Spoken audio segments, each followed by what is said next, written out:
our Providence neighbors can finally breathe a little easier. Hunt is over and three Alright, the suspect is found. murders have been solved. Federal officials tonight saying the suspect wanted for the deadly shooting at Brown University and the killing of an Salim. MIT professor in Brookline has been found dead This is the live footage of the kill-out encounter. in a storage unit in Salem, New Hampshire. Investigators say he took his own life. This is the news that people all over New England have been waiting desperately to hear. Thank you for being with us tonight. I'm Lisa Hughes. And I'm David Wade. A short time ago, officials announced the name of the man who started a deadly What is the name of the man? rampage by opening fire on college students. His name is Claudio Claudio Manuel Neves Valente. Police Portuguese national, 48 years old, former Brown University. Oh my God, is alumni. Last known address Miami, Florida. Rented car in Boston. You can see the gun.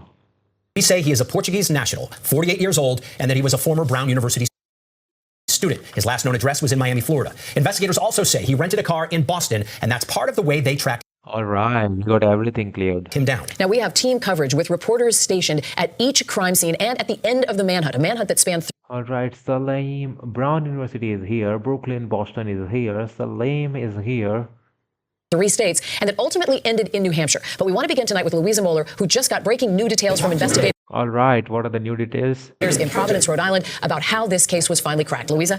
Well, Lisa, David, after days of saying they were searching for a person of I am very saddened by what happened in Brown University. This is so bad. But in Rhode Island, we have Louisa Moeller saying something on the news.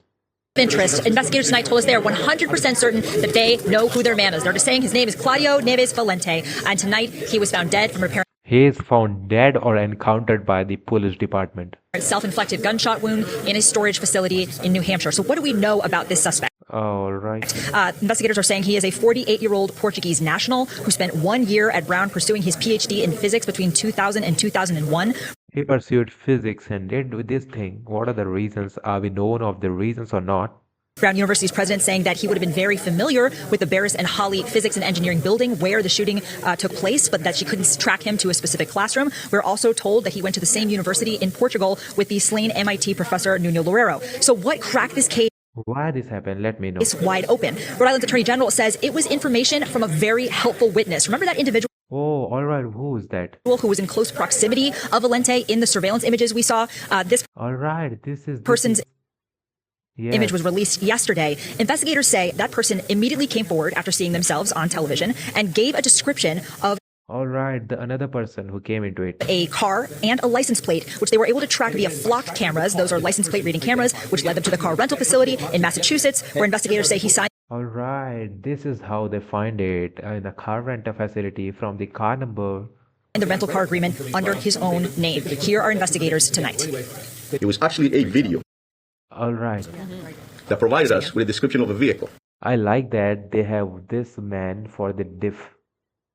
Talk back with her or no? That was corroborated to a tip that was received through the tip center.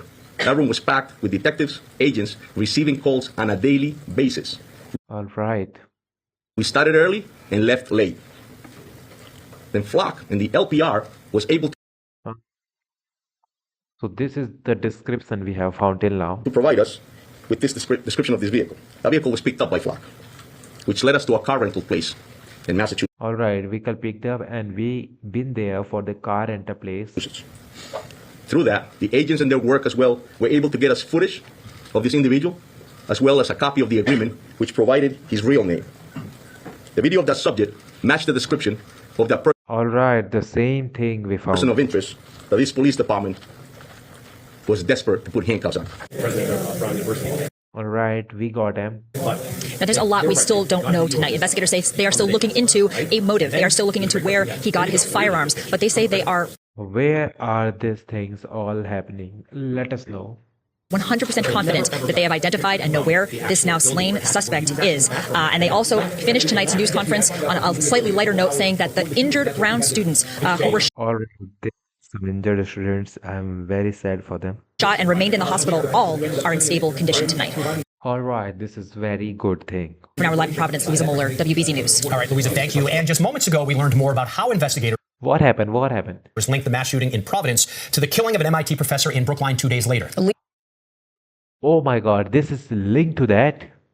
Leah Foley, the U.S. Attorney for Massachusetts, based here in Boston just answered some of those questions. She says MIT professor Nuno Loureiro and the gunman knew each other, as Louisa mentioned just They knew each other. a moment ago, and that they studied together at a university in Portugal. Here's what Leah Foley said Oh, yeah, that man is from Portugal. about how investigators ultimately linked these two crimes. How investigators identified the vehicle that he had rented in Boston and then drove to Rhode Island. And he Yes. was seen, the vehicle was seen outside of Brown, and there was security footage that showed a person who resembled him. How this is like MIT. Brown City shooter and killer of MIT professor found dead in Salem. Or killer of MIT professor, they are the same.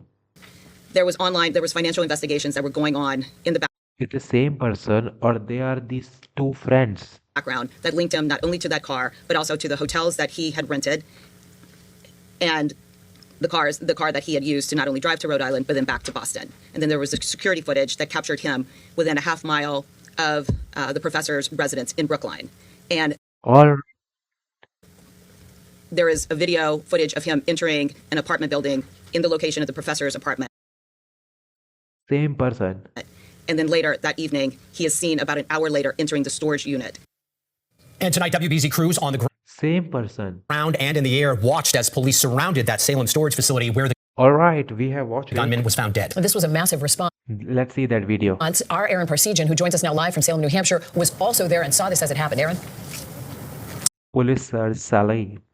Yeah, David and Lisa, and police are still here on scene where this manhunt finally came to an end. The FBI says they executed a search warrant at this storage facility here in Salem, New Hampshire, just before 9 o'clock tonight. Agents went inside, and that's where they say they found the body of 48-year-old Claudio 48 Claudio is dead. Neves Valente. And it was around that same time, actually, right after we saw swaths of FBI There are some sweats. agents and the evidence response teams with the FBI, as well as a mobile processing lab, come to the scene here. Now, investigators in Providence tonight say Valente was found with a satchel that was seen on those initial person of interest videos. Two All right. So there are so many polices, and that video is there. guns and other evidence recovered in that car that they tracked 2 guns and evidence. 2 guns. All right. Who gave the guns? I'm probably sure the guns are from the United States itself, because no one can take gun from their country, Portugal. to Salem that matches things uncovered at the scene at Brown University. This was a massive police response here in Salem for hours tonight, drawing onlookers from nearby who couldn't believe this massive hunt ended in their backyards. I can't believe they didn't find him all week, and now he's just right here. I was looking on the news earlier, This is so unbelievable for the people living right there. and this is what I see. Perfect night. Get to watch. You know, we've been He said a perfect night. How this can even happen, Lou? following this all week, and, you know, is this guy going to get caught? Is he going to get away? You know, they caught a guy, and then they released him, and you know, finality now. All right. And this road is now back open to traffic. You can see they have All right, they opened the road. That's good, because the shooter is suspect is down. yellow tape surrounding the storage facility. Investigators still in and out, but certainly some relief for How they found dead? Is he already dead, or they encountered it? people around this neighborhood that this manhunt has finally come to an end. David, Lisa. Aaron, thank you. And that development that this suspect is no longer on the run is certainly All right. a weight that has been lifted from the grieving community in Providence. Our Logan Hall is live near Brown University tonight where people for What people are saying. 6 days now have eagerly awaited an update All right. Oh my God. like this one, Logan.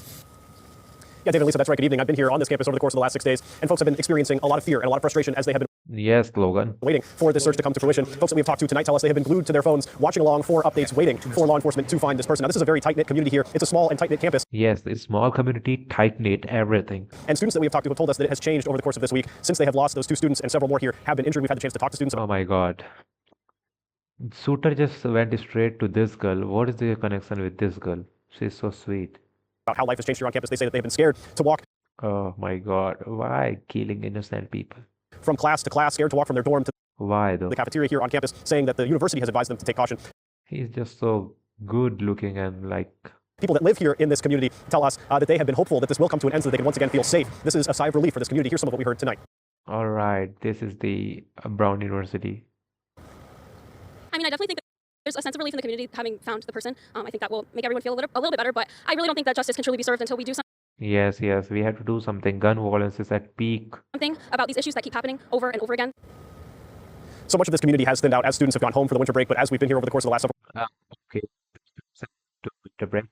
several days, we have seen students stop by the memorial, leave flowers, and pay their respects. Students that we've My God. talked to so far tonight tell us they are relieved that this is all coming to an end. Guys, back to you. All right, Logan Hall reporting live in Providence. Thanks, Logan. And while we are laser focused on every new development University timeline. Okay. Brown shooting, 2 students killed, 9 wounded on Saturday. in this case, we also want to take a step back and look at what brought us here. It was Saturday afternoon that the shooter opened fire at Brown University, killing 2 students and wounding 9 others.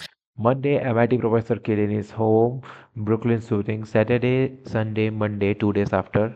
On Monday night, MIT professor Dr. Nuno Loureiro was shot at his Brookline home. He died on Tuesday. And on Tuesday, On another next day, Tuesday, person of interest enhanced video of person near campus. We have got that video. investigators in Providence released enhanced photos of a person of interest seen walking around Brown's campus both before and after the shootings. Tonight, Wednesday, Thursday, 2 days after, sources suspect found dead in storage unit, Salem, New Hampshire search.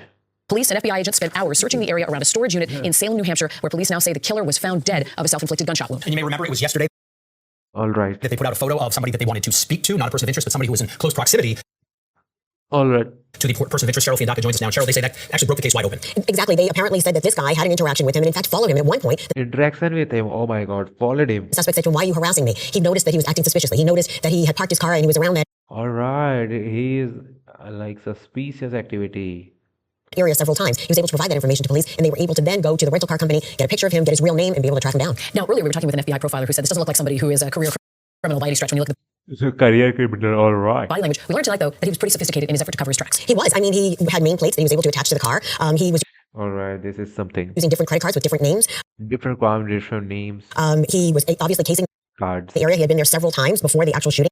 Oh my God. He's just something. He's doing the suspension of this area. At Brown University, he apparently planned this and actually rented the storage facility in November. So all This is here. He rented in November, 1 month ago. of this looks like this was a big effort that he pulled together to commit these crimes. The motive is still obviously a big question here, but we know that he had a relationship and he knew He had a relationship with him. the professor that was killed as to Yes, he knew the professor and something is on it. what he was doing at Brown University, other than knowing that he was a student there more than 20 years ago. We don't know any More than 20 years he was literally an alumni of that school. more than that. Although they did mention that he took classes in that building as a physics student. Yeah. Yes, this is indeed true.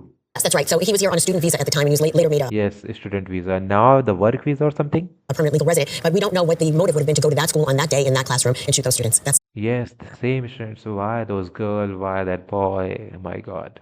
the big mystery here. Amazing how much has happened over the past 24 hours, and specifically really this afternoon. Oh my God, I'm so sad. RIP coming down.